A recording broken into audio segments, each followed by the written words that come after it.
प्रधानमंत्री नरेंद्र मोदी ने संविधान दिवस के मौके पर केवड़िया में जारी एक कार्यक्रम को संबोधित किया। पीएम मोदी ने इस दौरान मुंबई हमले में शहीद हुए लोगों को श्रद्धांजलि दी और कहा कि हम वो जख्म कभी नहीं भूल सकते।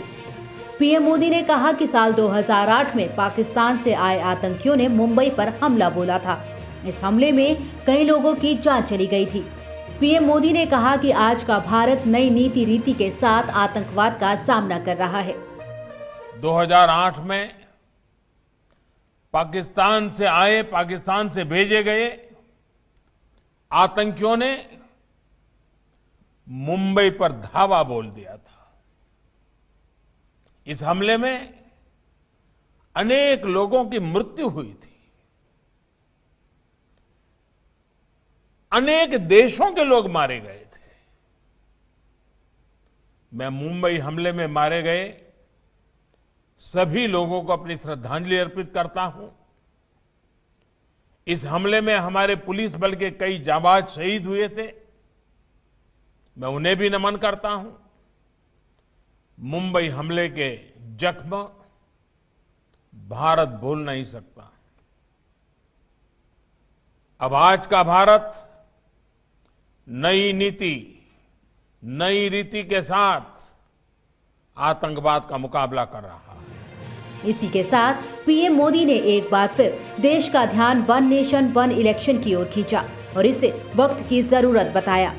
पीएम मोदी ने कहा कि अब हमें पूरी तरह से डिजिटलाइजेशन की ओर बढ़ना चाहिए और कागज के इस्तेमाल को बंद करना चाहिए। साथ ही पीएम मोदी ने कहा कि संविधान की रक्षा में न्यायपालिका की काफी बड़ी भूमिका है।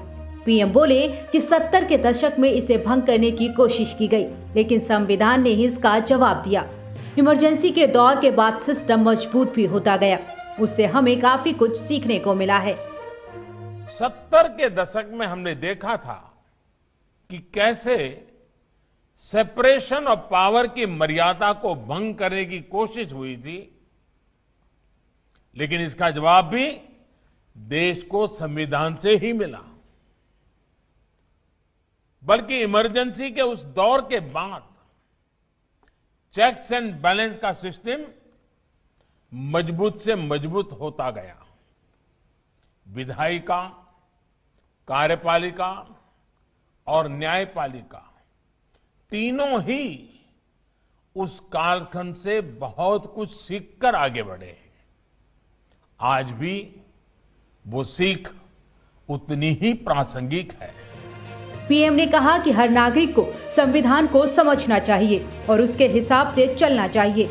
लोगों को केवाईसी यानी नो योर कॉन्स्टिट्यूशन पर बल देना चाहिए। देश में बढ़ते कोरोना वायरस के मामलों के मद्देनजर भारत सरकार ने अंतर्राष्ट्रीय उड़ानों पर प्रतिबंध की सीमा और बढ़ा दी है। भारत से जाने और आने वाली इंटरनेशनल फ्लाइट्स पर 31 दिसंबर तक रोक जारी रहेगी। हालांकि इस दौरान वंदे भारत मिशन के तहत उड़ान भरने वाले विमानों पर कोई पाबंदी नहीं है। इससे पहले सरकार ने 30 नवंबर तक इंटरनेशनल फ्लाइट्स पर बैन लगाया था।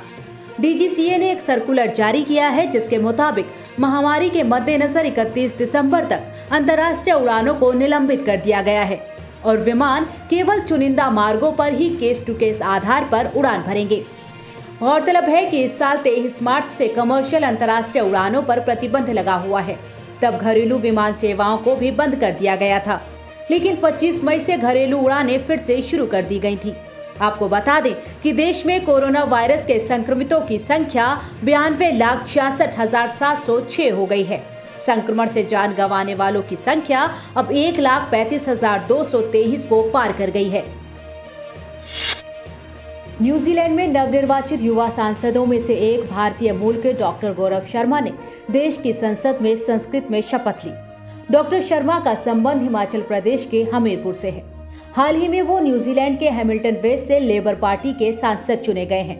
डॉक्टर शर्मा ने भारत और न्यूजीलैंड की सांस्कृतिक परंपराओं के प्रति गहरा सम्मान व्यक्त करते हुए पहले न्यूजीलैंड की भाषा माओरी में शपथ ली और उसके बाद उन्होंने भारत की भाषा संस्कृत में शपथ ली। शर्मा ने ऑकलैंड से MBBS किया है और वॉशिंगटन से MBA की डिग्री हासिल की है। वो हैमिल्टन के नॉर्टन में जनरल प्रैक्टिशनर के तौर पर काम करते हैं। उन्होंने New Zealand, Spain, America, Nepal, Vietnam, Mongolia, Switzerland और भारत में लोक स्वास्थ्य एवं नीति निर्धारण के क्षेत्र में काम किया है। ट्विटर पर एक व्यक्ति ने शर्मा से पूछा कि उन्होंने हिंदी भाषा में शपथ क्यों नहीं ली। इस पर शर्मा ने कहा कि सभी को खुश नहीं किया जा सकता, इसीलिए उन्होंने संस्कृत में शपथ लेना उचित समझा, जिससे सभी भारतीय भाषाओं को सम्मान मिला। कोविड-19 महामारी के चलते बेपटरी हुई भारतीय अर्थव्यवस्था ने अब जोरदार रफ्तार पकड़ी है।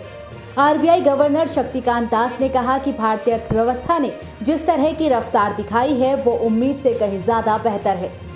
चौथे foreign exchange dealers association of India दिवस के मौके पर अपने संबोधन में शक्तिकांत दास ने कहा कि त्योहारी मौसम मांग को बरकरार रखने के लिए हमें आगे भी सावधान रहना होगा और कोविड-19 वैक्सीन को लेकर मार्केट की संभावित समीक्षा करनी होगी। उन्होंने कहा कि कोविड-19 महामारी के चलते घरेलू वित्तीय बाजारों की स्थिति और अर्थव्यवस्था पर गंभीर तनाव देखा गया, लेकिन आरबीआई ने वित्तीय और बाजार की तनावपूर्ण स्थितियों को कम करने और जोखिम को कम करने के लिए लगातार और तेजी के साथ काम किया है।